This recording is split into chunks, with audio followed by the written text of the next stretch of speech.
Yo, what's that word? It's your boy Manny Bands. Welcome back to another episode of the Main Topic Media Podcast, man. Hey, yo, what's up? It's your boy Spade, man. Thank y'all for all the support and all the likes. Make sure y'all hit that subscribe button, man, because we really need the support. Once we get to 200, don't forget, Manny gonna shave my head bald. I know I'm almost there. No cap, and I appreciate all the love and all the likes and subscribe and all the shares, man, all the support we get, man. I appreciate all that shit. We on the road to 200, but we on the road to 100 right now. So get us to that huncho, and then when we get to that 200, that man gonna get his shit snipped on. Like,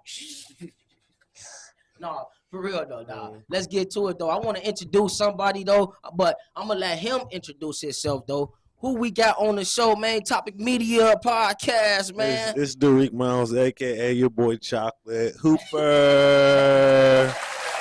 How y'all doing? How you doing? What up, bro? I'm doing good. I appreciate y'all having me. No cap, bro. I appreciate you for coming and sitting down with us on Main Topic Media Podcast, my boy. Got a lot of stuff to discuss, man. A lot of stuff to go over. A lot of stuff, bro. Hey, this one might shake them up a little bit, but hey, that's what we here for. Hey, man, it might, but this shit need to be heard, man. No cap. For sure. No cap. Reed, are you from the Des Moines, Iowa? No, I'm not. So I'm from Lincoln, Nebraska. But my family's from Detroit. So me and my middle brother are the only ones that are born in Lincoln, Nebraska. But all of us from the D. Oh, y'all from the D? Yes. The Detroit? Yeah. Yeah, my grandma from Detroit. They moved, but my great-grandma, and both of my great-grandmas from Mississippi, but she had her kids in Detroit. Yeah. But they moved to Chicago, and that's how I became, and that's how I'm from Chicago, because they moved. Yeah, bro, so I can understand that D life, man, that Detroit, but I ain't never been there. It's crazy there. I ain't gonna lie. You know, they say it's crazy everywhere, but I feel like Detroit, like Chicago, man. Yeah. They had a lot of stuff going on, and now we still going though. We still going. No, always represent 313. How was Detroit, and how long did you live there for? I did Detroit back and forth for a majority of my childhood, so I'd say like I remember some of it. I don't remember a good chunk of it, but I just remember being at my great grandma's house with all my cousins. Like, when I say all my cousins, you know what it's like. Yeah, that's nice. Yeah, for sure. Slumber nights, for sure. Everybody either on the same bed or on the same floor. No cap. I was a floor guy for sure. Yep. No cap. So you say you grew up in Lincoln, Nebraska. No, you from Lincoln, Nebraska. I ain't never heard of that shit. I heard of Omaha, but you from Lincoln, and your people's from Detroit, right? Yeah. So and Lincoln's also the capital. So okay. I thought Omaha was. No, Omaha just got all the good shit. You know, they got the Henry Dorley Zoo, the biggest zoo, and then ain't shit in Lincoln. So you moved here when you was a kid though?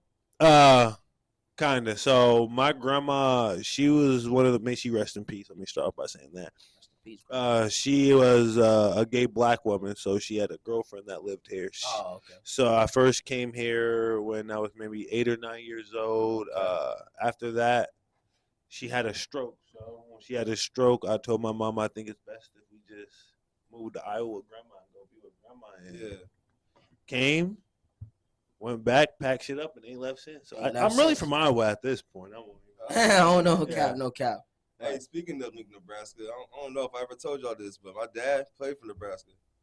Your dad played for Nebraska? I'm a Nebraska fan. We only play for a semester. It don't matter. And he's a D1 athlete. It's in the books. That's all that matters. Only if you hoop like your pops, right? No, football. Football, okay. Football, yeah, go Big Red. Hey. Yeah. The Cornhusker's not bad. You got favorite college too? Yeah. I'm a Michigan State fan, for sure. Yeah, Michigan Spartan all the way. Y'all struggling. Yeah. Y'all can pull it together? For sure. I'm a Thunder fan, too. You know, I've been watching the process, watch the build. I'm a Kentucky fan, man. The Thunder didn't really have that long. Like, they kind of skipped the rebuild, really. They got lucky. Did they win the Paul George trade? Yeah, we won the Paul George trade, yes. But before then, I think we had Paul George, Carmelo Anthony, and Russell Westbrook. I know, but that wasn't enough for Donovan Mitchell. Clearly, and that wasn't enough for Damian Lillard. No. Yeah, it wasn't enough. A lot of stuff wasn't enough. Was that a bad shot? That Dame took? Oh, no, that was not a bad shot. For Dame, no. But for anybody else, hell yeah, that was a terrible shot. Shit, that's the shots they taking in the NBA, man. So how is that a bad shot, bro? Because you're down 2 with that much time left, and you just pulled up 32 feet in front of a dude who's 6'10" and you're 6'2". Not to mention you're down 2 and you dribble the ball to where you have no second time for no second chance. Like you're down, you're not tied. If you miss, it's over. No cap. It's over. No cap. So you did sports and shit. I know you hooped and shit. You started when you was little though. No. So I kind of started off playing soccer and baseball. I did too. Yeah, no, I'm not gonna lie. Soccer and baseball is hard, soccer, but I feel like it got to a point where I watched my brothers play basketball. Oh, okay, yeah. Sam's familiar with it. He played basketball with my older brother, but yeah. Played with Big D Myles, man. Me and him used to battle because we was the same position. Yeah. He was good, man. He was strong. Yeah, I still bust his ass every day. That's about it. They're strong. That boy can't hit a jumper to save his life, man. So when y'all moved here, what school did you go to? So I started at Studebaker Middle School, and then I went. What is that? That's here? Yeah, it's some school in the south side of Des Moines. I don't know where that is. It's Studebaker. Yeah. All I know is I didn't really like that, and then I think either it was McKinley. Yeah, it might have been McKinley. McKinley? Yeah. Is that a middle school, right? Yeah, McKinley. Yeah, then I went to McKinley, and then I went to Brody. Mm-hmm. And I was supposed to be a real splitter, and then I ended up on the north side with y'all. Oh, me. Bro. Yeah. So you went to North High School. You won you went to the national championship, right? No, he went to okay, so for anybody who don't know, we all went to the same high school, North High School, and we had this 60 year plus drought of not going to the Wells Fargo playoffs. Oh, that was the playoffs. I thought it was the championship the whole time. Well, it's the state tournament. Okay, it's the state tournament. They thought my class was going to do it, but we ended up falling short. Very talented class, too. Very talented. And they came back, and they achieved the impossible. So I feel like they really built it up, and they left it in good hands. And they did the impossible. And they did, bro. They had a good unit, too. They did. They had Big Jaw. It was crazy, man. They had little Reek, little Tariq. Yeah. James. Well, that's why I went by Chocolate Hooper. Everybody would say Dariq and then Tyreek. Yeah, that's and Reek and Reek. That shit just got confusing, so that I let him be Reek, and then I just was Chocolate Hooper. I'm not gonna lie, bro. With that name, you gotta drop one song. I might have to. Y'all got me in the booth at the right time right there. I might get in there. Shit, though. Y'all did y'all thing, though, man. Like, how did that feel? It felt amazing. It hurt a little bit because obviously the goal whenever you're a competitor, like how we love to compete, all of us here, the goal is to win, you know? Like, granted, we didn't win. We were kind of outnumbered playing 8-on-5, 3 refs, 5 players versus 5 guys on the north side that wasn't supposed to be there in the first place, but I feel like it's a memorable moment. You know, I feel good to give back to the city, you know, to be a community guy. Sure. To not to be from here, but to mean so much to the community around here from all the things I've accomplished and done. It means a lot to me. So it felt great for sure. I wish we would have won, but, you know, it felt great. Oh, yeah, for sure. I mean, hey, you made it. Yeah, for sure. That's all that matters, right? Yeah, well, we made it only because guys like Sam, you know, my older brother. You know, one question I used to always ask, we still ask all the time, who you think will win, us or y'all? Who do you think's better? Come on, man. Y'all was nice, but us, man, y'all can't guard us. Y'all cold though, but you got. How would y'all match up? Yeah, how would y'all match up? Me, I'm finna have to guard you. Who's guarding y'all though? That's what I'm saying. I want to trust Darius with that. Darius, bro, I ain't gonna lie. Or Ben, Darius or Ben, I can intertwine. I ain't gonna lie. Killing though. He's killing them. Who? Joel used no disrespect. Joel used to kill Ben when he played with us. Killing them, bro. Mind you, Ben played with us. We used to kill Ben. Put me on him. Bush on James. And then who do I have on Deontay? I mean, who do I have on Reek? Who's my other one? In our starting lineup? Was it Swish? Yeah. Swish on Reek. Not say cool. Me claiming you. cool on Reek. It don't matter. Well, you get 5. You see how you just had me. That's how you know we was gonna win. They named 7. They got bench players. Y'all gotta try to match bench players, all type of shit. No, I think I wouldn't say easily win, but I think we win probably 21-19 or 21-18. But I'd say that's how I know y'all losing because we not scoring 21. We scoring 41. See, that's how I know y'all need 7 players. That's too many people. 7 players is crazy. But I'd say I for sure I'm gonna guard whoever guards me naturally, or I could guard the best. But I let Reek handle the assignment of Tiante because I think Reek can definitely lock that down if time. Not, I mean, good players like Tiante. A lockdown is if we go into a game of 21, he had 5 to 7 points instead of 11 or 12. Oh, okay. You feel me? So you said a game to 21. Yeah. So I'd say we got Rico, T Jank. You got to put James on Bush. Bush 2 trigger. That's gonna be a good matchup. I feel like one's equally as good as defense as one. You got offense. That's why I say you go there, and I think this is where the we win at. You know, all of us were scorers. All of us could score. I don't think anybody worry about Darius shooting. I ain't worried about Darius shooting. The only reason why I don't want to guard my brother is because, you know, I'm too impactful in defense. I don't want to sit there and waste my talents by just knowing he ain't never going to shoot that. So I probably guard you or Nico, and then Jaw could pick whoever's left between you and Darius. You know? He could easily if he. And Lino, no, we probably make Lino go you because you don't look super athletic, but Lino's super athletic. We ain't worried. We gonna help him. Lino's getting 60 put on his head. We got Jaw off the. We got Jaw off the help. How tall is he? 6'2"? He's sneakily tall. Yeah, he is. But listen, we got Jaw off the help. You gonna throw it to Darius in the corner? I dare you. I dare him. I dare him. Oh man. We gonna win 21-2. Well, I ain't no hooper, but I got a blick though. I ain't gonna lie, boy. But no, it was great making this state. I was glad our whole narrative that year was changing the culture, and we changed the culture. So I'm proud for it. You and Joe had a vlog going around that time when y'all was yeah, it should be on my YouTube channel by the time hopefully this is posted, the entire interview. But it's called Road to Wells Fargo. You know, our junior year we were pretty good. We had DK, we had Ben, we had Nico, we had a hell of a team. We had Wilson, but it wasn't really enough to get the job done. So we decided that next year we're gonna put our heads down. You know, no matter what it took, no matter how hard we had to work, what needed to be accomplished, we all bought in. You know, Coach Ryan had quite a few thousands of sayings you might hear me say throughout the interview, but he got us to all buy into want to become not only just contenders for a state title, but go and win a state title. So, yeah, we vlogged that whole off season. We drove around Ames, went to where Jaw kind of started at. We went to where I kind of started at, Southside Des Moines. We went G Baby, Lino. It was great though. Great. Yeah. Oh, I forgot about him. Little G Baby. Yeah. That's why I say you sitting here naming 7 players. We even get into our bench. What about Cedric? What about Kane? What about? Well, they had little Jayon too. Hold on, we easing in. We not gonna put the shooters on. They didn't have many shooters. Yeah, I didn't. Oh, Jayon. That's what I'm saying. But Jayon could only shoot a ball. Jayon can't do or play defense real quick, in his life. Real quick, shout out Coach Ryan, man. Shout out Coach Ryan. Oh, huge shout out Coach Ryan. Shout out. He's impacting the city, man. Everything he's done for all his players, he's more than just a coach, man.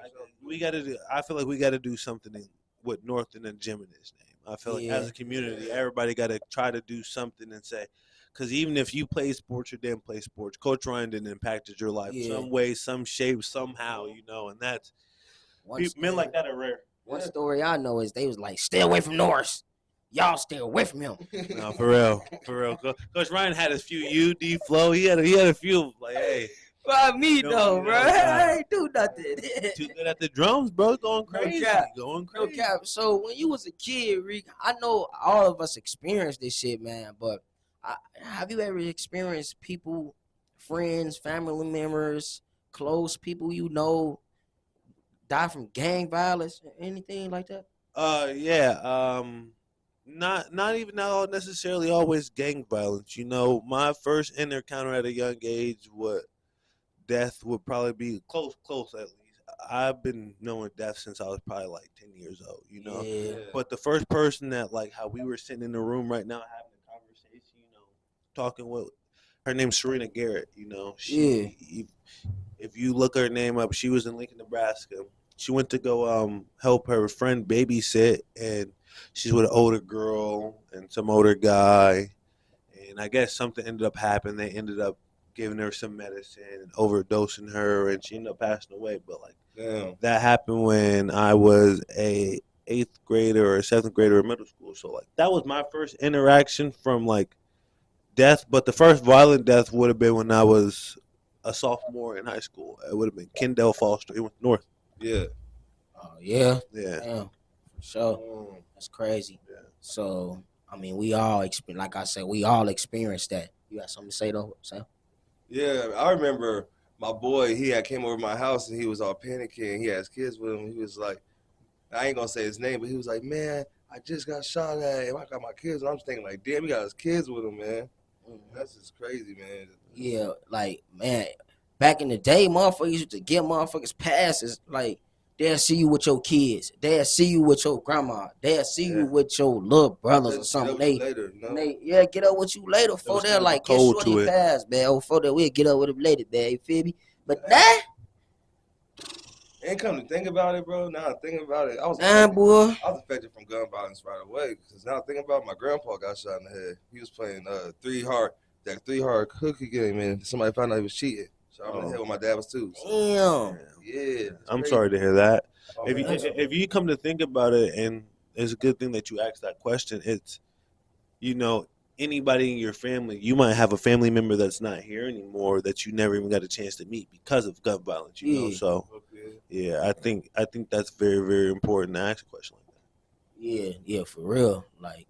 Cause like I say, man, like the way shit going on, bro, it's just all fucked up. So you gotta ask questions like that, man, for sure. For sure. I feel like one of the toughest things for me, you know, when he had passed away, because he was supposed to be a part of that team. He was supposed to be on that same team as us. He was on varsity, even though he was a junior. He was a grade younger than us, you know. Yeah. I watched him try to change his life, get his grades up, because he was a part of some street things. He was from Chicago, you know, kind of a similar story like you. He has older brothers, older sister, and younger brothers as well. His mother brought them from Chicago, you know, to a place like Iowa to try to give them a life that in these cities like Detroit and Chicago, we're told that, you know, our parents were supposed to die in. They were never supposed to have us or bring us here and us be prosperous young men. But, you know, his life was ultimately taken. It's still an open case too in Des Moines.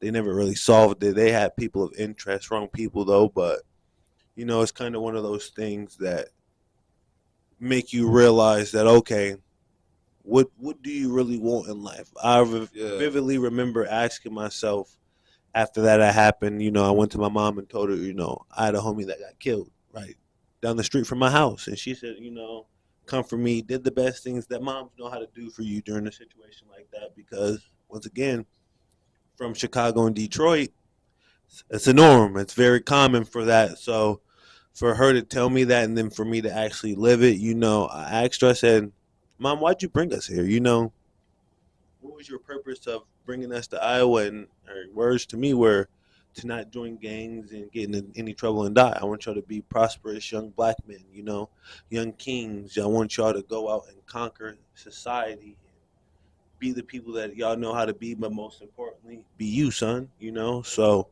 I feel like that day I realized as much as I love my friends and they were part of street things, I couldn't let my legacy die there or divulge into that, you know?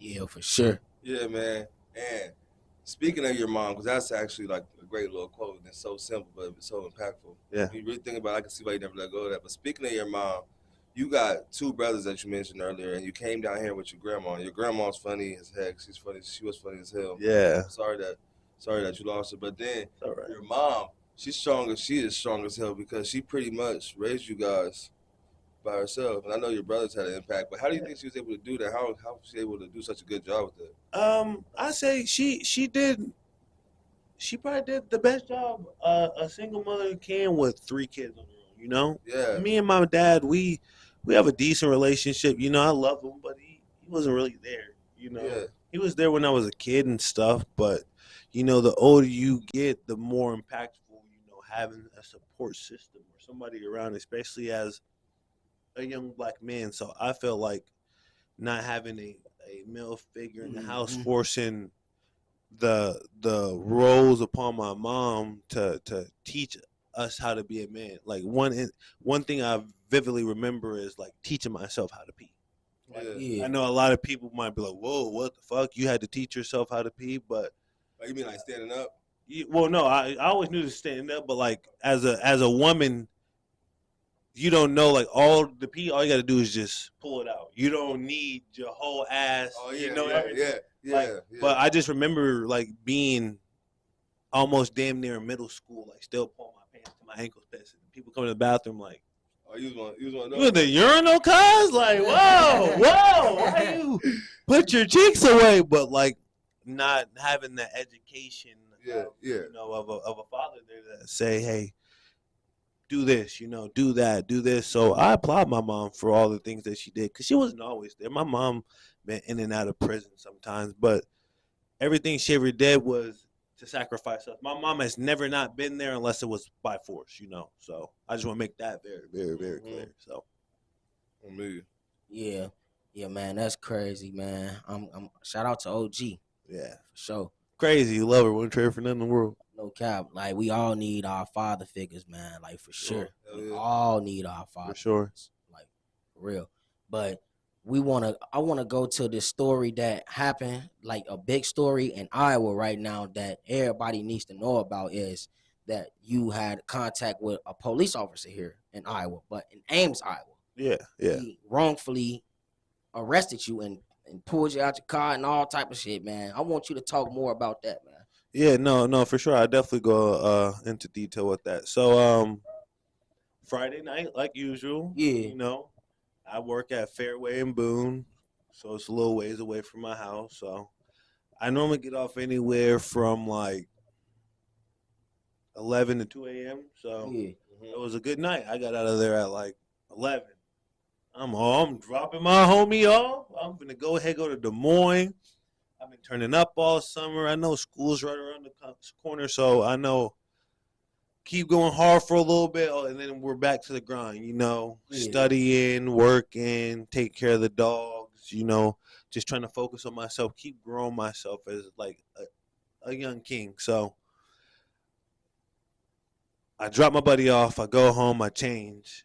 I make sure after I change, I go tell my buddy like I'm about to go to Des Moines. My neighbor is also my best friend. We've been good friends for about 14 years now, 15 years now, but we've been like really close friends. Like see the dude damn near every single day for the past 3 years, you know. So with me being over there, I was like, okay, I know I'm going to Des Moines, so I'm going to need to let my dogs out. I'm going to go let him know, let my dogs out. I'm going to be back in the morning. I'm going to Des Moines. So when I go there, he's at the bar. I have his location on his phone. Some people might be like, that's a little weird. Y'all share your locations. Pause. No, we just a safety thing, you know. Don't ever want nothing to happen to either one of us. So I go to the bar, see his car parked there, but I never really got a chance to make it into the bar, you know. Everything else kind of just happened. Man. So what happened from there? So when I pulled in there, I'm thinking, like I just said, I'm going to go tell my buddy I'm going to go to Des Moines, let the dogs out, appreciate you, have fun, because tomorrow's his birthday. So I'm like, all right, have fun. I pull in the lot. A police officer pulls in behind me. I'm not understanding if he's already on the call. I'm not understanding where he's really going. I just see lights on. I'm already parked. I'm getting out of my car. As I get out of my car, I start walking. The cop puts his car in park, and when he puts his car in park, he comes and kind of approaches me. So when he approached you, did he come? I seen a video. But I want to know when he before he turned that camera on, right? Mm-hmm. What happened? So before he cut the camera on, it's just a very calm conversation. You know, he told me to get back in my car for a second. I told him what for. He told me it's a traffic stop. I told him, well, this isn't a traffic stop because I'm already parked and out of my car, but what's your reason for stopping me? He says window tints. And I said, okay, well, I'm already out of my car. I don't need to get in my car. Right. What's the problem? So he becomes irate kind of almost instantly because I understand I didn't need to get in my car. Yeah, he can ask to test my windows. No, I'm not trying to leave the scene. No, I'm not trying to not cooperate, but I'm 6'4". I don't need to sit down for you to do your job, you know? Right. Yeah. But yeah, that was the conversation, and then anything that you see in the video was kind of what took place after that. Yeah. When the body camera comes on. Yeah, because I was gonna ask when when the body camera comes on, I'm stuttering shit. All right. When the body camera comes on, that's when everything escalated and shit like that. Yeah. I saw your hands up and you wasn't fighting them, you wasn't elbowing them, you wasn't doing nothing. How did his demeanor change too? Yeah, how did his demeanor change, bro? I don't know personally how his demeanor changed, but I know that he went from 0 to 100 quick. I don't know if it was from me telling him I didn't want to sit down because obviously I just worked all day. I don't want to be sitting over there. I don't know if it was because my skin color. I don't know if it was because my vehicle. I don't know why it enraged him so quickly, but I just know it escalated so quickly to a point to where within 60 seconds, we went from having a conversation to being on the ground. And you can see all this in the video. It's going to be on my YouTube. It's same name, Chocolate Hooper. You look it up on YouTube. You should see it. Full things unedited. I've had quite a few questions about the body camera.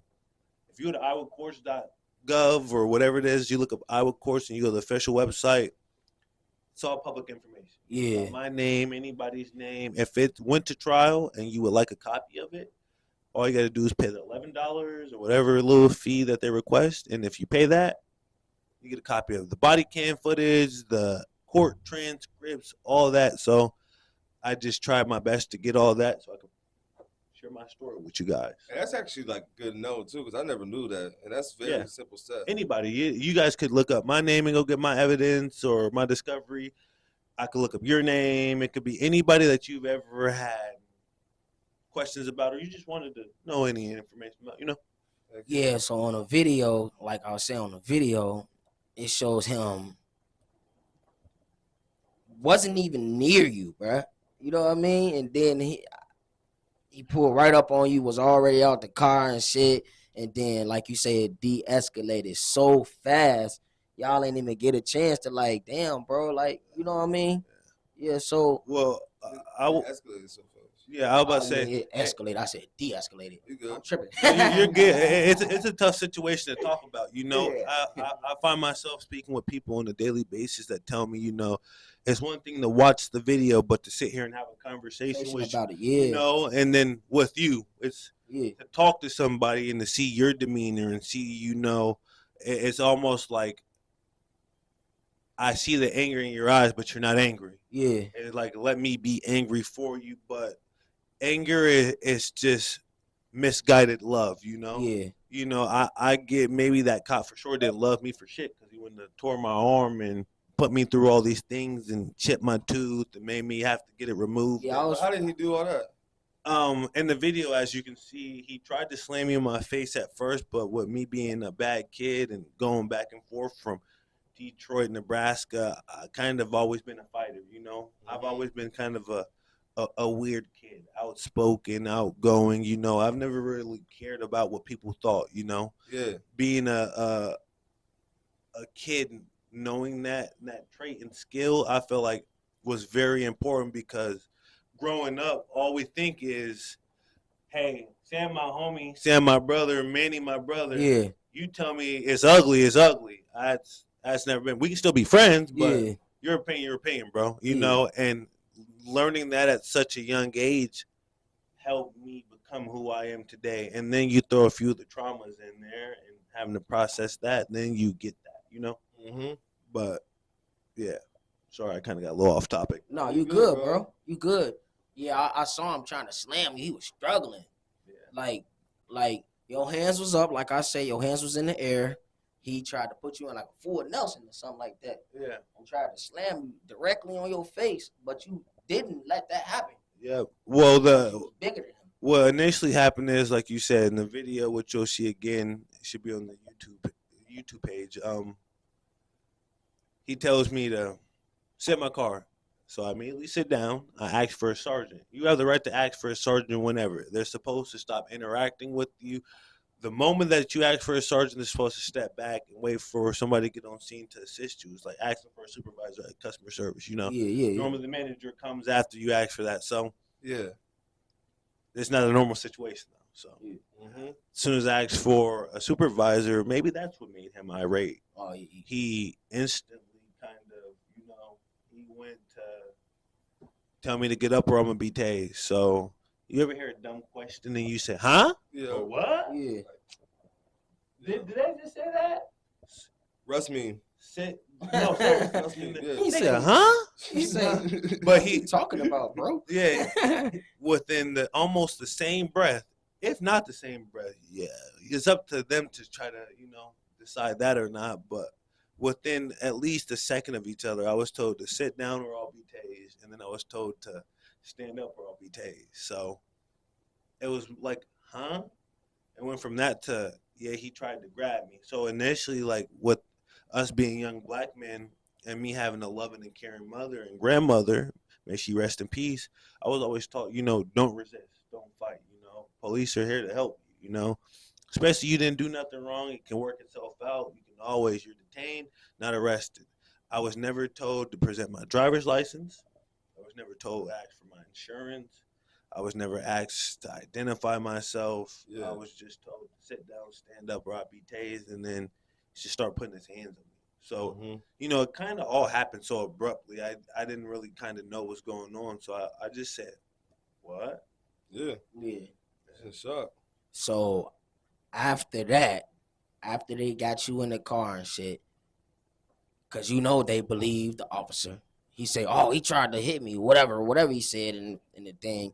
He resist. What happened after that, bro? Well, before we kind of got to that point, initially, like you said, he tried to slam me the first time on my face, and me being a fighter, I kind of stuck my leg out. Then he did something that's illegal in even wrestling. It's been illegal since the early 2000s. If you get a chance to look up the full Nelson, they put somebody in a full Nelson, you have a chance of either giving them severe neck damage, which anything to your neck or spine is detrimental or can be detrimental to you.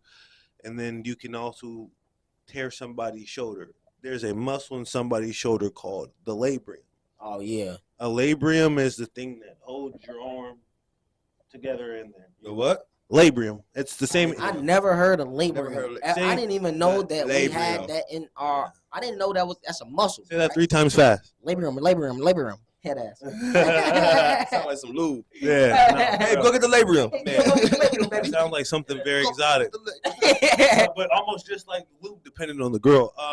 You need your labrum. So it's the thing that holds your muscle, like your arm together. If you tear your labrum, right, and say you didn't have the skin surrounding all your muscles and all this other stuff, if you tore your labrum, your arm would only be attached to your body because of the veins. Oh, so it's just like a noodle. Yeah, like pretty much from your shoulder blade, and you can see my scars and stuff in the video. And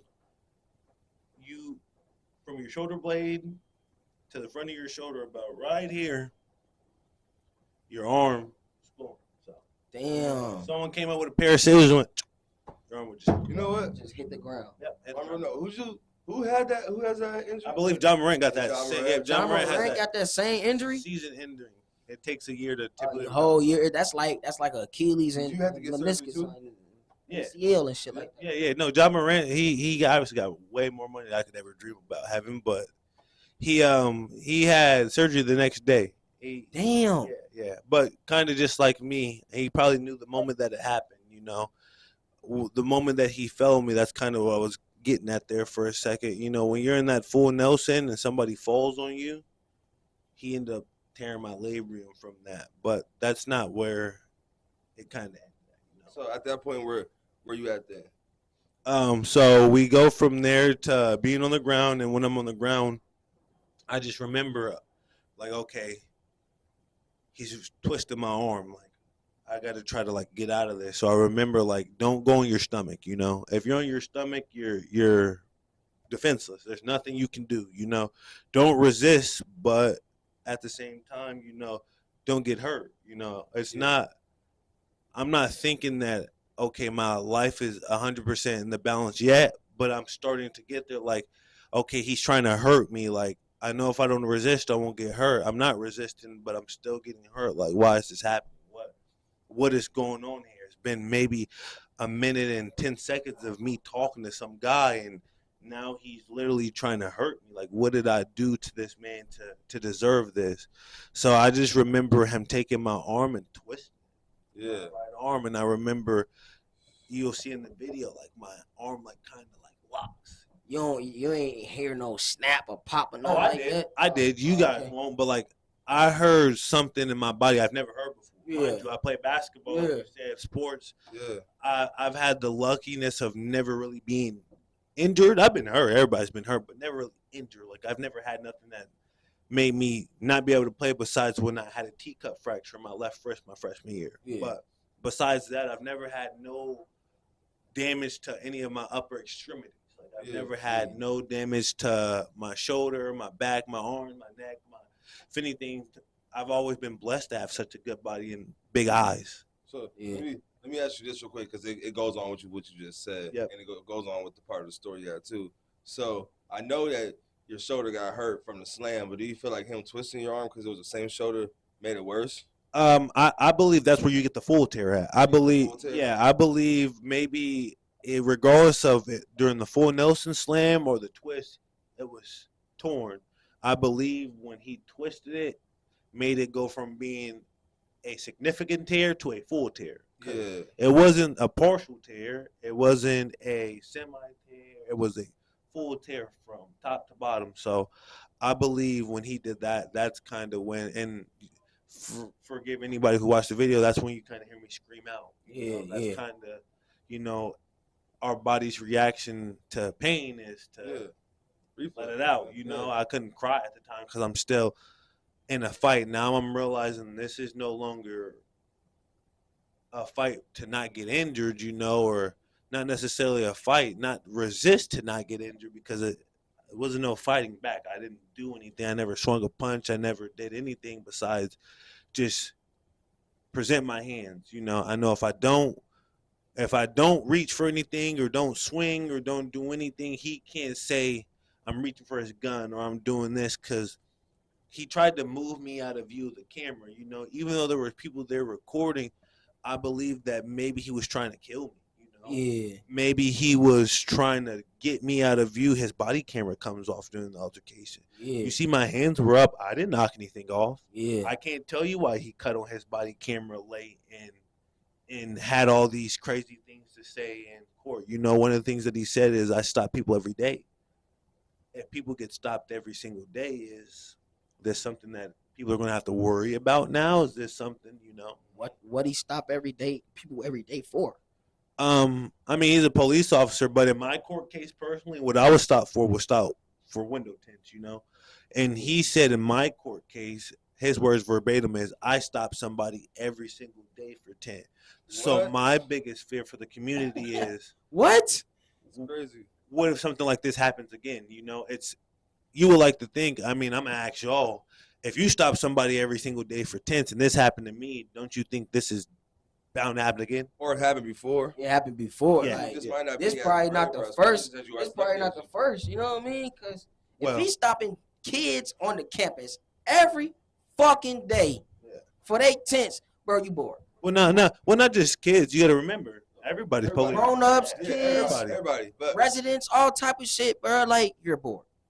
It's just crazy too, because like you're not stopping everybody every day for drunk driving or for speeding or for not wearing your seatbelt. Shit, that can actually say motherfuckers like you said for tents. Yeah. And he wasn't even in his car. Yeah. So, like I said, did you go to jail for that? Yeah. So they took you to jail, bro. So I went to jail for, believe it or not, my initial charge was interference with official acts causing bodily harm because he said I hurt him. Oh, wow. So that was my initial charge, and it was that they gave me driving with no insurance, even though I have insurance, and kept telling them like it's on my phone, which you can hear and see in the video again. The full thing, both videos are unedited, they're on YouTube again. And then they charged me with he said interference with official acts, no insurance, and I forget the third charge, but it ended up not staying, not even that night. But then they amended the charge from interference with official acts causing bodily harm to just interference with official acts. So, damn. See, man, that's crazy, bro. Because like we said, we grew up playing basketball together, so I know the type of man you are, and I know that even like as when we was kids, even though you was wild and you funny and you silly and you talk your shit, you never disrespect. I've never seen you disrespect any authority figure ever, never. Even when you was mad, not one single time. And that's coaches, that's teachers, that's principals, that's random lady at the concession stand.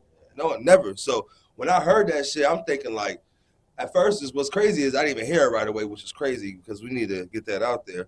But when I finally did hear it, I was like, Dariq? For real? Like, why? Yeah. Because how? I know that's some bullshit. And I saw it, bro. And I was I was angry, bro. Well, police are everywhere, you know. So that's the emphasis, and that's why I'm glad that y'all had me on, you know, the show today. That's why I'm glad that we can get the uncomfortable conversations out there, so people shed awareness to things like this. So people get the understanding, because, like you said, me and you, we both have a personal relationship outside of this, whether it's hanging out or it's playing basketball or doing something for the community. You know, we're always told about it's not where you start, it's about where you finish. You know, it's hard to finish when your outlook changes on things, and I can say like this has took a huge toll on me physically, obviously, with surgeries and losing teeth and having to get my smile fixed and stuff, to, you know, mentally, you know. Yeah. Days where it's like, did I deserve that? Maybe that's why that happened, you know. Do we live in a society where this is the new norm and we just need to come to accept this now, you know? I felt like I've had days where, I couldn't sleep. I've had days where all I did was sleep and didn't want to wake up, you know.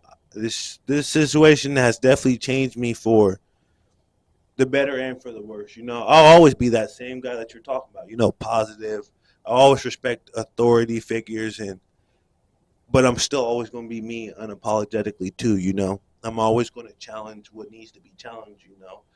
Authority is people that are respected and deserve to be respected. Yep. Just because he carried a badge and a gun and, you know, and can tell me what I should do and how to do it, and can maybe even take me away from my family, doesn't give him authority over me. So that's why I chose not to fight back. I allowed him to necessarily take me to jail, even though I knew I was innocent, charge me with things I knew that I didn't do. I knew that I would get my corpus habeas. Do y'all know what the corpus habeas is? No. You never heard of corpus habeas? So a corpus habeas is pretty much just saying you're going to get your day in court. Oh. Your day in court is you're going to have a trial no matter what. You know, it's up to you to have your lawyer do certain things. You know, I feel like it's very important that people understand what a corpus habeas is, because if you live in America, you're going to go to court at some point in time, whether it's to pay a ticket, whether it's a court date because you're getting sued, whether you might have got arrested or fined something. You got to go to court at some point in time. So it's very important to understand that you would get your corpus habeas. So I knew that I was going to get my day in court and my story will be told. For sure. So you sound like you know the law. Yeah, you do. Yeah. I was gonna ask you. I want to stay on this story. Tell us what happened in court.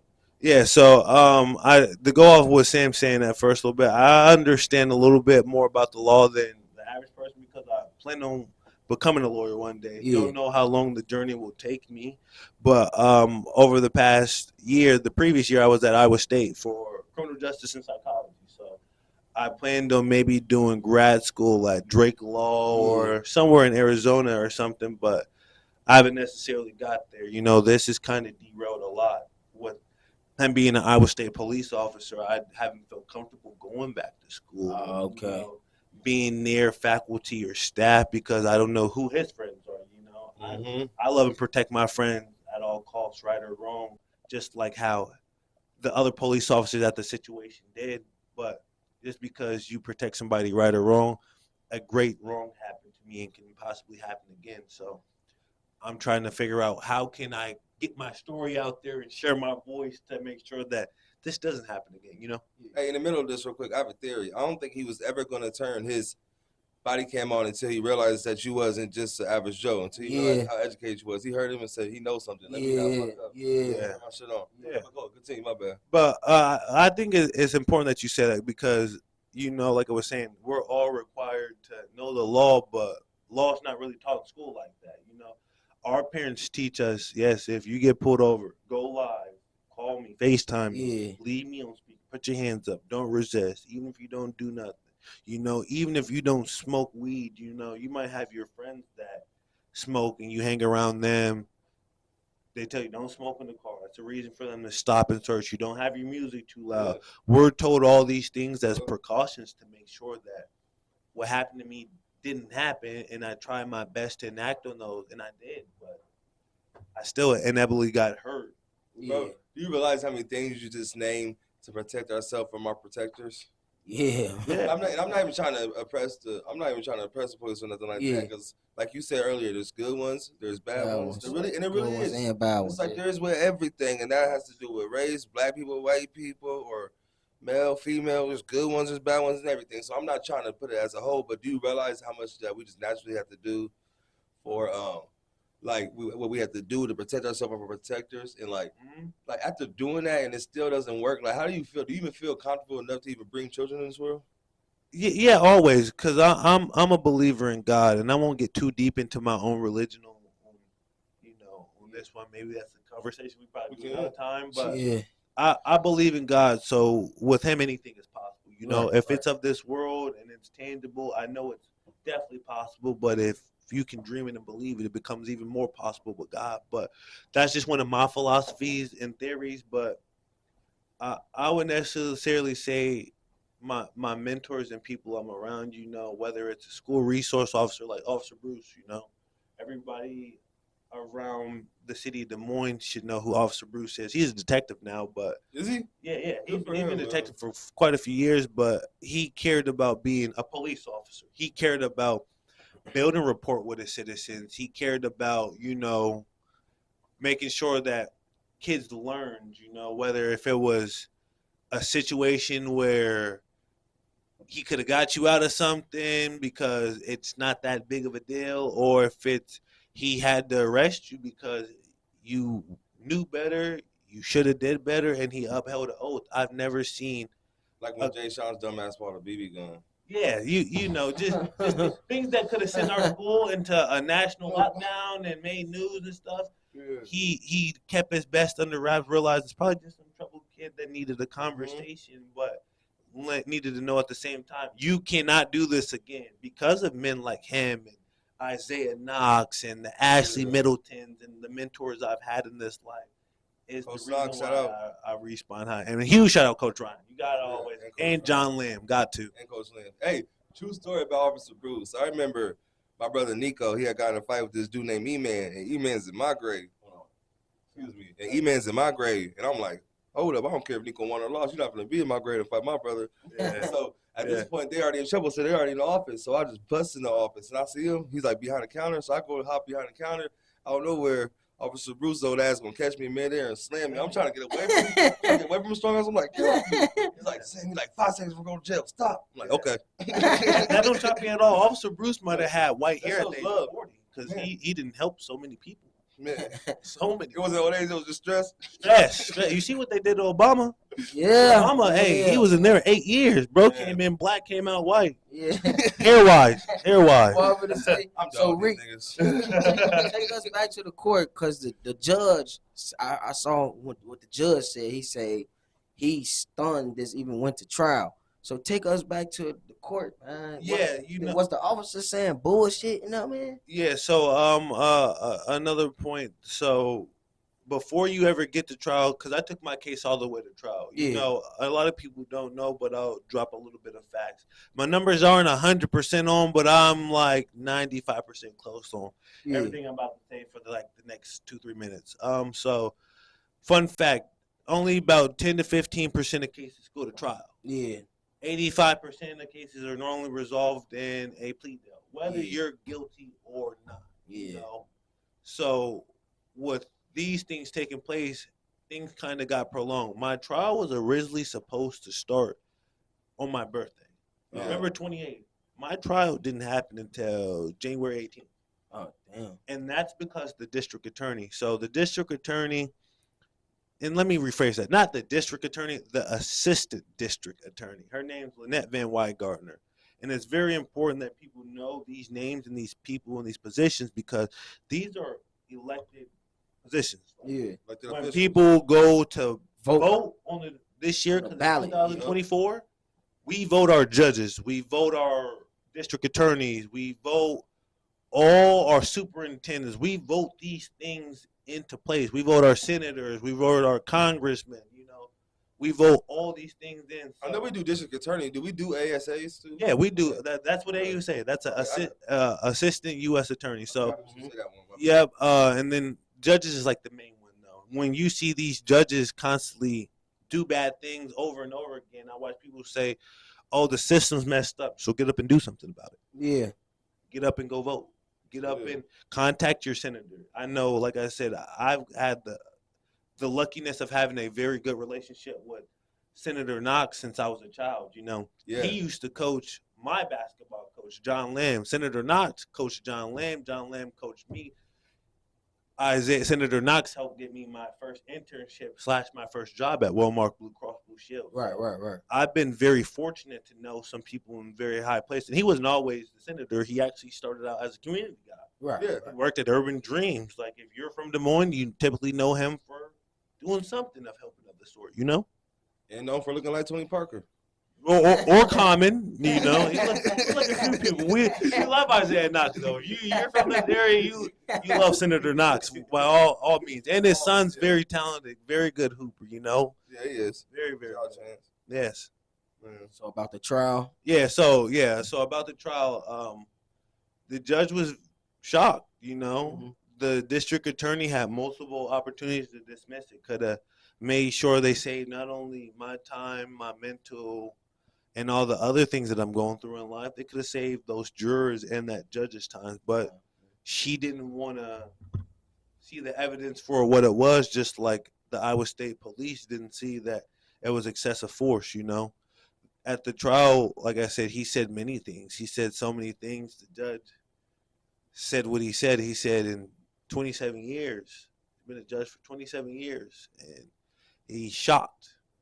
Shocked. Mind you, judges see murder cases, people decapitated. 27 years is my whole fucking life. Yeah, it's more years than I've been alive. So they see things that we wish that we didn't have to see on a daily basis. That's their job. That's what they got elected to do.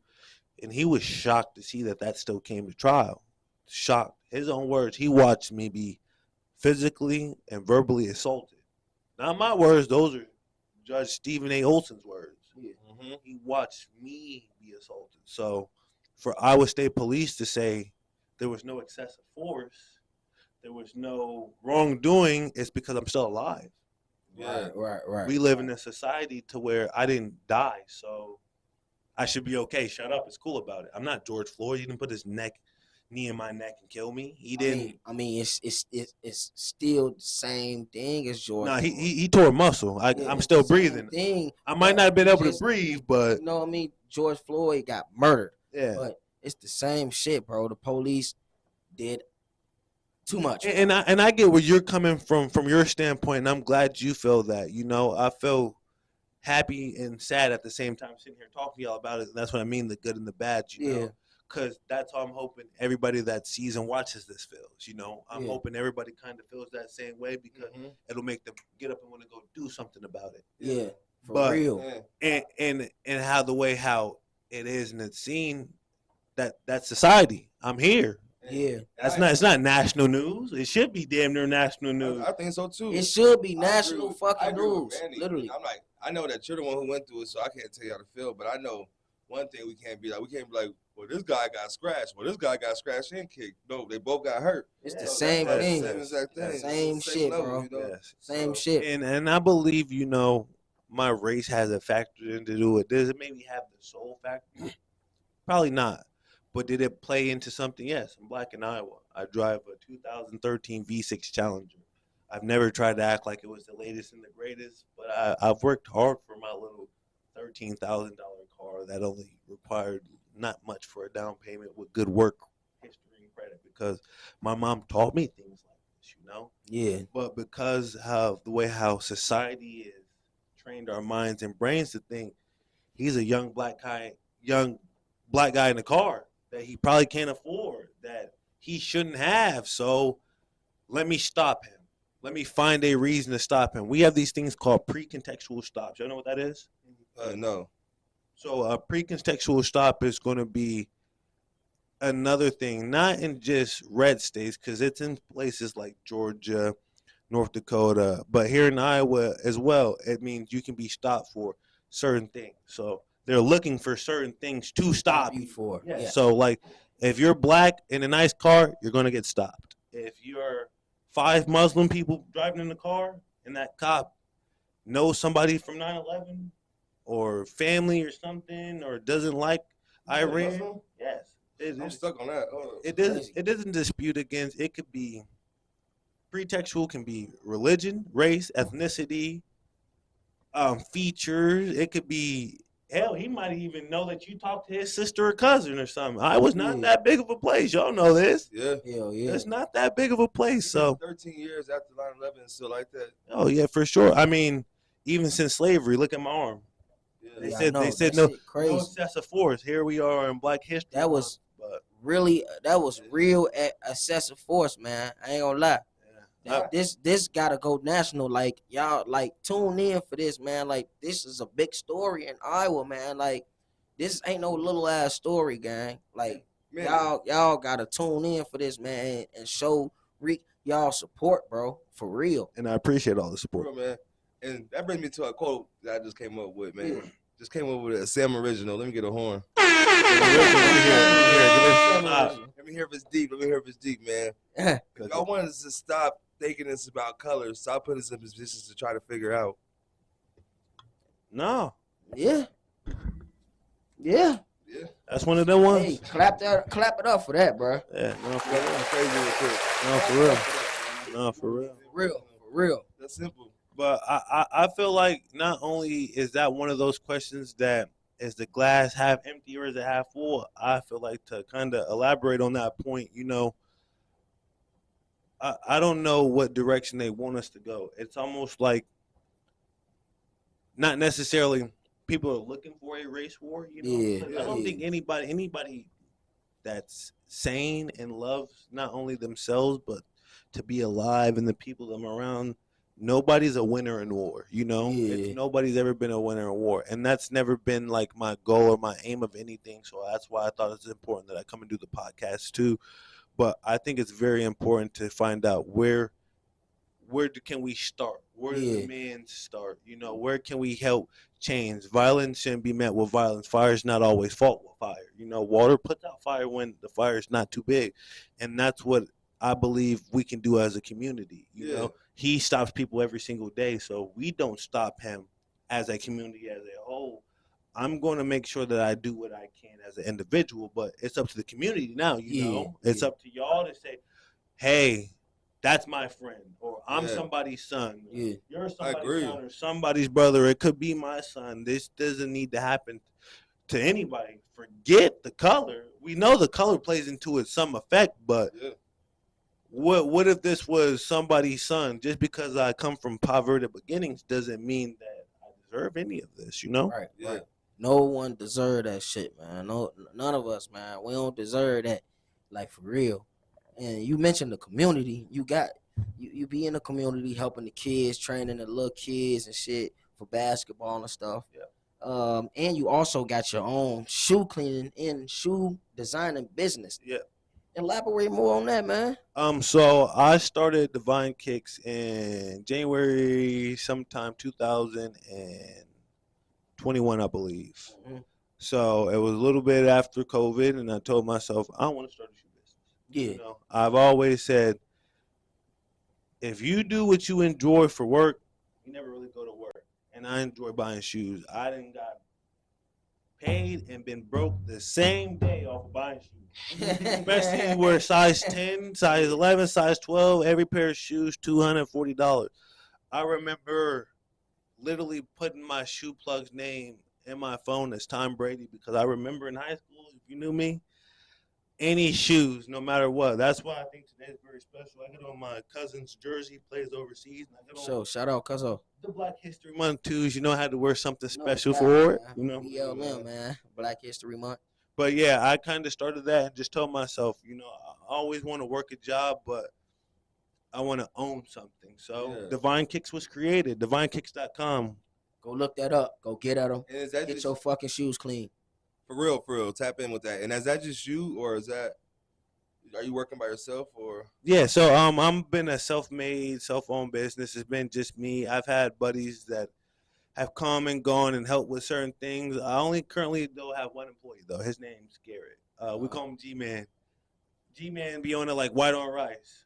He's my only employee, but he's like a Chihuahua pit bull is what they say. He feisty. He gonna get the job done. He gonna find whatever shoes we need. He's gonna give his input. Times that I think that I want to hear something, he's gonna tell me what I need to hear, never what I want to hear. And I feel like if I had 10 more of him, I might be like a Foot Locker or something by now. But I'm just here for the process, you know. I'm grateful for it. So we have this little segment, and it's called Sam's Rapid Questions. Sam's Rapid Questions. It's like 20 little questions, just that like time? a little bit. And I think it's that time. It's that time, bro. So when I ask you 20 questions, just answer with one word or as many. Turn this bitch up, man. Let's go. Fire away. Let me hear it. All right. Kool-Aid or Gatorade? Gatorade. Zendaya or that blonde girl from Euphoria? I got her name. I can't think. She might be Maddie. Wait, are you talking about the girl that was the one in the tub? Hiding in the bathtub. Yeah, if it's Shorty that was hiding in the bathtub, look, I love Zendaya to death. Beautiful woman. Beautiful. But I drink milk too. I ain't gonna lie to you. Chocolate and 5%, 2%, whatever that top is. Doritos or hot Cheetos? Doritos. Movies or TV shows? TV shows. Will Phil or Eddie Murphy? Eddie Murphy. NBA or NFL? NBA. Beef or chicken ramen? Beef. Messi or Ronaldo? Ooh, that's a tough one. Ronaldo. Number 7. Like me, growing up, was chicken always y'all favorite? Then you got grown and beef became your favorite? Yeah, bro. Chicken was my favorite. It switches. Your taste buds. Once again, I was a weirdo. I remember my favorite was... Don't say shrimp. He said it. That pink packet. Shrimp. Something about that shrimp. I don't know what it was. Butter. Okay. Yes. Crackers. You put the butter in before you put the seed. Man. I grew 20s. Okay, Messi or Ronaldo? CR7. Ronaldo. He said Ronaldo. Popeyes or Churches? Churches. Come on. Biscuit, baby. Wayne. Drizzy, baby. Drizzy? I don't know though. After this latest leak. You say Drake or Wayne? You say Drizzy? Yeah, they said some picture got leaked. I didn't really want to look into it too much. Oh, man, I know you ain't talking about. Yeah, but yeah, no. I ain't going to go too much in that. But yeah, Drizzy. Man, don't do it, bro. I almost had to say Wayne because of that, but we don't keep Drizzy right there still. New Jack City or Paid in Full? Yeah. That's like a Biggie and Pop. Yeah. That's like Jay or Kanye. Coming for you with them. Same rapid questions. Damn, you couldn't put Boys in the Hood. Turn this bitch up. Menace to Society. Also great classics. Also, but damn, you can't put. I'm gonna answer that for you. Paid in Full. Outbow. Gotta go Paid in Full. Paid in Full. I'm sorry. Paid in Full. Right. I'm gonna answer that for you. You know that's Paid in Full. Would you rather do 100 sit-ups or 50 push-ups? 100 sit-ups. No problem. I do that already. And I had this. I answered that. I had this one question: cat or dogs, right? But I don't want that question. I don't want to hear the answer. Don't want to hear the answer. Jason Kelce or Travis Kelce? Who's better? Oh, Jason Kelce. I mean Travis. Travis. No question. Sorry. I'm sorry. Jason Kelsey's a 6-time. He only got one ring, but six-time All-Pro. He do. 6-time All-Pro. I did say that. Travis is a 4-time All-Pro. I put you on that. Let me ask y'all this. How many, if you could name the greatest tight ends, dead or alive right now, give me your top 5. Gronk, Kelsey, Shannon Sharp's not a tight end. Yes, he is. Shannon. Don't leave Unk out. Don't you dare leave Unk out. Say, I got you. You number 1 on my book, bro. Don't leave Tony Gonzalez out. Who did y'all like for that last one? You could put a few people there. Antonio Gates. Nah. What? You could slide Gates. What about George Kittle? I'd rather go George Kittle. He's not there. George Kittle has a prolific career. I'd rather go George Kittle. I'd rather go George Kittle. How many career touchdowns does Antonio Gates have? To do that, you'll need to get online. My stuff's not connected. I disconnected it for the pod, y'all. That's okay, man. It's just not meant to be. But yeah, no. It wasn't meant to be her. Normally, though, if you ask anybody, if you say greatest tight ends of all time, obviously you have to say Shay and them. You have to always either starts or second is either goes with Gronkowski. I said Gronk or Tony Gonzalez. Always one of those two first. No. But recently you could interchange that name with one name. Kelsey. Thank you. You could put it goes Kelsey first. I mean, and you can say that, but until he's barely top 5. You gotta think, and the only reason, and with me personally, why I say Gronk over Kelsey is the rings. Gronk has 3, Kelsey has 2. Numbers, everything else, yes, Kelsey's been done it, but that ring matters. So Kelsey's finna get it tomorrow. When he gets that, if they get that, yes, no questions asked. But until then, Gronk. But that's why I said top 5. He had like 7 straight 1,000-yard seasons. Now, where do you put Jason Kelsey? And now, granted, one's defense, one's offense, but Jason Kelsey's offense too, but he's an offensive line. Line, sorry. Oh, he's O-line. Yeah. Would you put him with Cam Hayward? Thank you. He got to get past certain names to get into that category. Travis Kelsey is in the category of greatest of all time. Yeah, so is Jason Kelsey. He is. Because once you get to 6-time All-Pro. But it's a difference between being in the top 5 and being in the top 10. Right or wrong? Once you get, if we're just going offensive lineman in general, maybe not, but he's top 10 centers of all time. But that's what we're sitting here saying. Top 5 versus top 10. Top 5 centers of all time, but not line. All right, now let's top 3 or top 5. Who's your top 5 receivers now? Since we didn't do this real quick. All time, I'm not gonna really give this one a stat one. I'm gonna go with my personal. Got to start with Megatron. I ain't gonna lie. I just took my little time and looked that up. My top 5 was the people I named. That's the top 5 in order. In order. Yeah. Stop playing with me. Yes, it is, boy. It's Gronk, Tony. I said Tony Gonzalez second. I ain't go Tony. I went Antonio. I said that second. I ain't go Tony. I say Shay, and then say Jason Witten and some other people. Jason Witten. Oh, I'm a Cowboy fan too. Jason Witten. Yeah. Oh, there's a few names. And Dallas Clark. There's a few names. That's why I said you got to remember that top 5. That top 5 list to crack that and to be in there. And like I said, obviously he's not in there right because he's still active. But if you're still active, you can't be in there. He's in there. Yeah, I put Kelsey on there now. Every player he just named, I hope everybody understands and know that they were all inactive players. Travis Kelsey was the only name that he just didn't name that he's still playing football. If he was to retire today, he would go in that top 3. If not number 1. Before we do your top 5, let's finish these questions. Got you. My bad. No, we're good. That was just such a good question. Yes, sir. Okay. Weeknd or Justin Bieber? JB. Come on. One less lonely girl. Bro, Right. he was baby.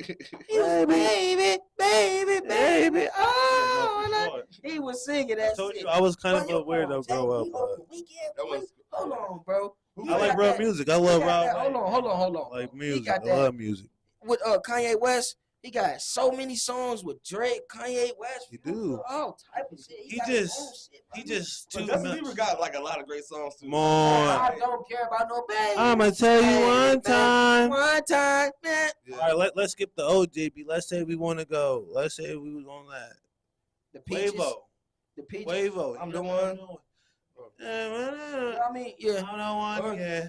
If I know. can't get close to you, I'll settle for the ghost to you. Not the old JB, the new. I fuck with it. But He's not fucking with. But even old JB is better than new JB. I think anybody's Mama like. don't like you, and she likes everyone. If I was your boyfriend, I'd never let you go. I ain't gonna go too crazy because y'all gonna be like, Reek, you out here. Well, I also rock with Taylor Swift heavy, bro. Taylor Swift. Who played the best Joker? Heath Ledger. No questions asked, no argument. Jack Nicholson. He let his role drive him insane. Jack fucking The Nicholson. hospital scene, bro. I grew up on Jack Nicholson. Scene. Does he not know about the hospital scene? I do. You know this man improvised that scene. That button didn't work. He wanted to be the Joker so bad it killed him. Yeah. So, but I'm saying that is greatness. Like, that's not greatness. Is that Deborah mentioned? Like, that's not so Deborah. Y'all saying Jack Nicholson didn't play a good Joker? He did, but we said the best. Yeah, we said the best. You can't have the best. You have two the best. You only have one the best. I got your back. Rest in peace, Heath. All right, for sure. T.I. or Jeezy? Jeezy, Soul Survivor. Yeah. Gucci? You gotta go Gucci because there's no Jeezy without Gucci. I guess. That's a fact. I go Gucci. I go Brr. No comment. I'm not. He say no comment. I'm not getting shy. I'm a civilian. Gucci love you, man. He love you, man. Metro or Zaytoven? Metro. Greatest rapper from Chicago. This one might not be everybody's favorite, but I'm gonna go ahead and say probably a name that a lot of people wouldn't go to off the top of their head. But I gotta go Big G Herbo. Herbo. Right. Yes, for sure. Herbo. I got so many comments on that. We'll go past it. Kanye. Kanye. Best show by 50 Cent. You got the Power Book 1. Well, before we go off that, will we consider Juice WRLD? If you put him in the category of rap, I'm going Juice WRLD because he's the best freestyler ever. And he has some very great rap songs in general, but he was more of a rock, pop, R&B guy instead of rap. But if you go, but that 10 minutes, you told me that's my shit. Yeah, he got some. You can put him up there. Like, I wouldn't argue. I don't know if he had the longevity of some of them. He say Kanye. Yeah, for Kanye. sure. Goofy. All right, best show by 50 Cent. You got your Power Books, you got your Tommies, you got your Forces, you got your Ghosts. Raise a Canaan, nigga. Raise a Canaan. BMF. I was about to say I'm probably name the one that you probably just named last, BMF, and it's natural because, like I said, from the D, my mom, born July 14, 1980. She knows some of those guys. She even got a picture with Snoop. I might have to put that on the YouTube channel too, just for the one cat. Snoop, my cousin. That's crazy. Oh yeah, that's cousins. If you can send the picture, that's cat. That boy. That's cousins. Growing up, everybody was cousins with Snoop Dogg. Why Snoop? That's cousins, bro. Like Monique, damn near my auntie, and Cat Williams, my uncle. That's my cousin. If I say it, I got the receipts for it. I'll post it. If it's not online, just hit me. You'll find it. Y'all, I'm not gonna say I'm related to nobody, but y'all just do the conclusion. Sam Cassell. Venus Williams. Venus Williams. And Serena. So Venus and Serena Williams. Sam Williams. I got a brother. That's all I'm gonna say. Maybe. Fuck out of here. I ain't gonna look like. If that's the case, then Charleston White, my uncle for real. Oh man, who do you look? Hell no. And your uncle Michael Jordan. Hey, he might be with these hops. Oh man, hell no. Yeah. Chocolate Hooper. Who do you? He look like Bruce Bowen. You like Tyrese? Who else look like Rick? He look Start the flame set. Look like Mike Brown. No. So you finna call time out right now? No. Who he look like? You like Jada? You built like Jada? Voice coach. Chauncey Billups. Oh, not Chauncey. No, Choice coach. Hey y'all. Who's the choice Hey coach? chat. Oh my God. Chat, somebody Google Tony Snell. No. Who's he just was coaching Phoenix? What's his name? I forgot his name. I don't know. Monty Williams. Oh, he said. Hey, Monty grew his hair. No, hey, when he hit 200 subs, then you can say this really Monty Williams. Give him the 200. Give him the 200. Monty Williams. Exclusive podcast coming with Monty Williams. No cap, man. No cap. All right, and my final question: what is the greatest sports movie ever? Damn, that's another question like Pac and Big. Yeah, too many options.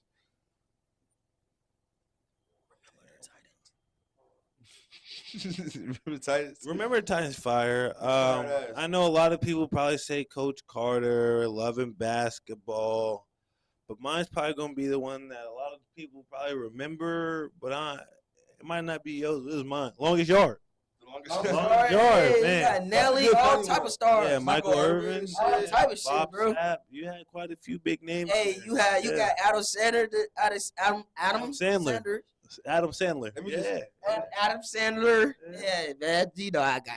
I'm not saying that. It was the Remember the Titans isn't the greatest movie of all time, but that's a good one. I think that in Black History Month that they fucked us niggas up too much in that movie. Ask me March 1st. No, I ain't gonna lie. If that's the case, then we might have to start boycotting the NBA today because I didn't only seen 2 people, really 3 if you count Officer Contreras. I didn't see 2 people outside of him, just go after black people for fun and for sport. One would be Jeffrey Dahmer. Yeah. The second would be Luka Doncic. Because what he does to niggas, Luka needs to be locked up. Luka is cold, bro. Like, Luka just had 73 points on 90% shooting and didn't shoot more than 40 shots. I watched this man, Anthony Simons, and these new players shoot 40 shots a game and can't even get 30. No, yeah, that's dead ass. And the way he does it, he doesn't even go full speeds at his own pace. Like, man, and it's the laziest. Joel just had 70. Yeah, I think. But Joel's 63. Luka has 63. No, 73. He had 73. He's tied for the fourth. 73. He had 73. Yeah, 63. It was a great game. Will you gonna pull it up real quick while we're looking? 73. It's still a great game. 25 for 33 shooting. Yes. You gotta do the math on it though. I don't even get that in free throws. He shot 20 free I throws. don't even get that in pop quizzes. Yeah. 100%, man. But I will say, he's one person. 73-point game. It's very, Wow. I said correct. 73-point game. 4th greatest scoring performance in history. You got Wilt's 100. You got Kobe's 81. You got Luka 73. Yeah, and then you got Devin Booker. guys with 71. You got Devin Booker got 71. Joel Embiid. Devin got 72. He got 71. Devin. Yeah, Devin Booker has 70. I don't want you to name anybody who lost during the 70s. Well, that's the sad part. He's the only one who did. Yeah, garbage. No. Joel didn't lose. What's his face just lost? Oh no, he only had. Donovan Mitchell didn't lose. Yeah, I'm about to say. Having 71 and losing says more about the team than it does about you, but it says more about you than the team. Because how the hell you have 71 and y'all lose? And then that's when you go to the coach. How the hell y'all have 71 and y'all lose? Hey, and also real quick, I know I don't really want to change the subject. I know we brought up a little bit, but I don't want nobody to forget on February 16th and February 28th. I believe he will be speaking at Iowa State. You just want to talk about a little bit? Yeah. So, shout out to BSA, Black Coalition. Biggest shout out to Arnold. None of this is possible. Shout out. And happening in the coalition without Arnold at Iowa State. We have an event for Black History Month coming up February 16th. I'll be speaking at, kind of get my story across. We'll be doing things to educate other history. We'll talk about Tulsa, Oklahoma, Africa, Iowa, just our roots in general, just get more knowledge in fields that people aren't used to. And then the 28th, we have Big 12 Day. That's going to be any college that's within the Big 12, the Oklahomas, the Purdues, the Texases. They're going to come here and see what it's like to be an Iowa State student, or what it would be like to be in Iowa and go to college for X amount of days. I believe it's a 2 or 3 day process. I don't know if you have to pay to get into that event. The 16th event is free. I don't know about the 28th event. I believe you might have to pay to get in that. But we'll also be there. We'll be speaking about the incident that happened with Officer Frankie Contreras and what we're doing to move forward to make sure that this doesn't happen to anybody again. My biggest goal at this point is to protect and educate. So that's why I appreciate y'all having me here. This is my first podcast talking about it. So appreciate all the support. So I thought I should come to who's always supported me, my brothers. I appreciate you. No, I appreciate you for sitting down with us on Main Topic Media. I have a very important sharing question that. real quick, man. This is really important. Yeah, go ahead. Yep. Y'all can't name it Big 13. I don't fuck with Big 12. Hey, we need neighbors to the Big 13 after this one, huh? Yeah, I know, right? Yeah. Yeah, like I was saying. Some people say 13's what is that, Illuminati number? It's a bad luck number. Yeah. I know that. We appreciate you coming and sharing your story, because this shit needed to be heard. Yeah, I appreciate it. This gotta be heard. This gotta go national. This gotta go up, because we need people to see what's going on our daily lives, bro. Yeah. You feel me? And that's for real. And it's like I was telling Manny earlier. Like, I don't care if this goes viral. I don't care about the million of views. The only thing I really want is to get your story out, because that's how this is going to change. Once we get your story out, once they realize they can't silence us, and the only way that happens is we band together. We get tired of it. We make our own outlets so they can't water it down. We show the truth, and we keep the truth, and we push the truth, and that's all we're really going for. He deserves nothing but the truth out, and that's all. He really wants. That's what he wants the most. It seems like. Yeah. People ask me if I'm going to take civil litigation. People ask me. I don't really wish to comment on things like that at the moment, especially because I got other things still going on. But I think, regardless of what happens civilly, because he has qualified immunity, so unless he's terminated, it's the only way charges can be brought against him, which that only happens with the community's help, But I don't really care about the money, I don't care about anything that might happen in the future as far as money wise. I care more about the story. Like I said, I don't want my story to be diminished, or the people in the community to have to live in fear because he's not going to lose his job or see any repercussions behind this, because I didn't die. I wasn't killed by a cop. So is it a story? Yes, but I'm not some unarmed black man that got killed by a cop. I'm just some unarmed black man that got severely injured and hurt for the rest of his life by the police. So I want to make sure that not only I get justice that I deserve, that the community doesn't have to worry about being in fear. Like you said, when we have to start worrying about how the protectors protect us, and we're the ones that need to be protected, I think we need to start finding new protectors. I feel like that's to the point where we need to say, okay, do we need to fund more police? Do we fund more education? What's more? Because they're both very pressing issues, but where do we do to make sure that this doesn't happen again to anybody, especially black men, because we're starting to become endangered, especially in situations like this. So, yeah. I got one more question, and this. Thank you for saying that. This is a little off topic. I know that you're a pretty clean guy because you like all the stuff you do, and I was wondering, do you think that they should legalize marijuana in the whole United States? um, when I was younger and stuff, I used to smoke. So I kind of have more of a positive outlook on smoking. But honestly, I think because it'll help ward off a lot of other things. Like, it's natural, shouldn't be illegal, because growing tobacco isn't illegal. You can get fined for it. Growing certain plants and things isn't illegal. You can get fined for it, unless it's a coca leaf. Don't grow no damn coca leaf in America. You're going to prison. Feds coming. It just really depends. It's one of those things. I feel like if marijuana is legalized, it takes more money away from our government, and our government is capitalistic. They need more money, even though they can print it.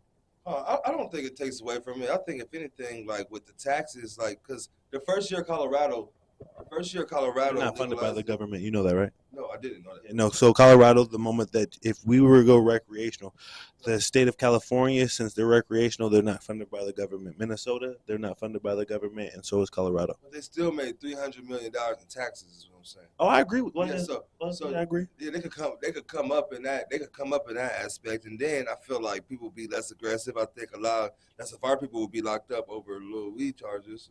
I think that just vibes would be better. Yeah, I agree with you. I've never heard of. Be a better place. I've only heard the side effects, and at least my side effects of ever smoking was either too tired, too hungry. I never really thought about killing or hurting or doing none of these bad things that people talk about with drugs. But yeah. I feel like it's just like a business. Most businesses, unless you're a business that you care about doing, like Divine Kicks, or like your podcast, is the only way that you do it for the right reasons. You're not doing it for the dollar amount, and that's not necessarily the way how our government works. Think about how many people are addicted to opioids. If they legalize marijuana, how many people are going to stop taking pills and start smoking weed? Yeah. So, but that's just one of my little weird stances on it. But I don't really have like a firm stance. I get why it's illegal, and I also get why it should be legal, So I don't know. Not to mean, I don't really mean to play devil's advocate, but it's something I don't really partake in anymore. So I might worry or think about cannabis from time to time, or maybe if you catch me at the right party or the right function, I might do it. But as far as smoking like how I did when I was a kid or my younger days, But I also feel like a lot of that leads kind of back to like mental health and stuff. But conversation for another time, That's good. Well, man, that's all I got for you, my man. Thank you for coming out and showing love, bro. For real. And we got our other section, spin a record, man. Yes, sir. Spin that record, man. We gonna review what Rick has picked for his record.